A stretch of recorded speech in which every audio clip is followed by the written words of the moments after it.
আবারও সমাজ সচেতনতায় অন্যতম নজির স্থাপন করলেন তেলিয়ামুড়ার মহকুমা পুলিশ আধিকারিক প্রসূন কান্তি ত্রিপুরা। বরাবরই নিজের পেশাগত কাজের পাশাপাশি বিভিন্ন প্রকারে সামাজিক সচেতনতামূলক কর্মকাণ্ডে অগ্রণী ভূমিকা পালন করে একটি শীর্ষ মহকুমা পালন করে এই শীর্ষ মহকুমা পুলিশ আধিকারিক।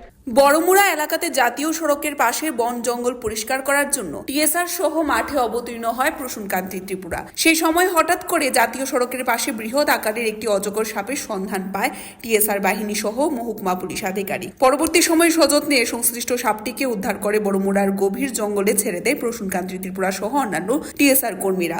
গোটা বিষয় নিয়ে নিজের প্রতিক্রিয়া ব্যক্ত করতে গিয়ে মহকুমা পুলিশ আধিকারিক প্রথমে দাবি করেছেন সামাজিক দায়বদ্ধতার নিরিখে জাতীয় সড়কের পার্শ্ববর্তী জায়গা পরিষ্কার করতে ময়দান অবতীর্ণ হয়েছেন তারা, এবং সাপ উদ্ধারের বিষয়ে বলতে গিয়ে বলেন, এটা একটা দারুণ অভিজ্ঞতা, যেহেতু সাপটার উপযুক্ত স্থান হচ্ছে ঘন জঙ্গল, তাই একে উদ্ধার করে সযত্নে ঘন জঙ্গলেই ছেড়ে দেওয়া হয়েছে।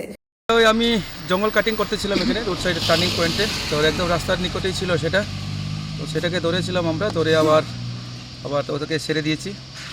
ওর ঘরেও চলে গেছে, কারণ কারোর নজরে আসলে আবার মেরে ফেলবে বই আতঙ্কে, তো যার জন্য তার ঘরে আবার ফিরে যাওয়ার জন্য ছেড়ে দিয়েছি। আবার ফরেস্ট ডিপার্টমেন্টকেও জানিয়েছি আমি, তো ওনারা বলছে না ওটা ওখানে ওদের বাড়ি, ওখানে ছেড়ে দিন, তাই ছেড়ে দিয়েছি। মানে আপনারা যখন জঙ্গল পরিষ্কার করছিলেন নাকি? হ্যাঁ, জঙ্গল পরিষ্কার করছিলাম, যে রাস্তা কিনারে টার্নিং পয়েন্টটা একদম রাস্তা নিকটে ছিল আর কি, যদি বোর্ডের সঙ্গে ছিল, তো আমাদের নজরে আসার পর আমরা ওটাকে রেস্কিউ করে এনে আবার এদিকে একটু গভীর জঙ্গল আছে এদিকে ছেড়ে দিয়েছে। আবার কি মনে করতেছেন? আছে আমাদের ত্রিপুরা রাজ্যে আছে, এর থেকে বড় বড় আরও অজগর আছে এখানে। তাহলে পাশাপাশি এলাকাতে মনে করতেছেন আরো বড় অজগর থাকতে পারে? স্যার আছে, জঙ্গল যেহেতু বড়, এত জঙ্গল তা থাকবেই। Bureau report, Tripura news 8।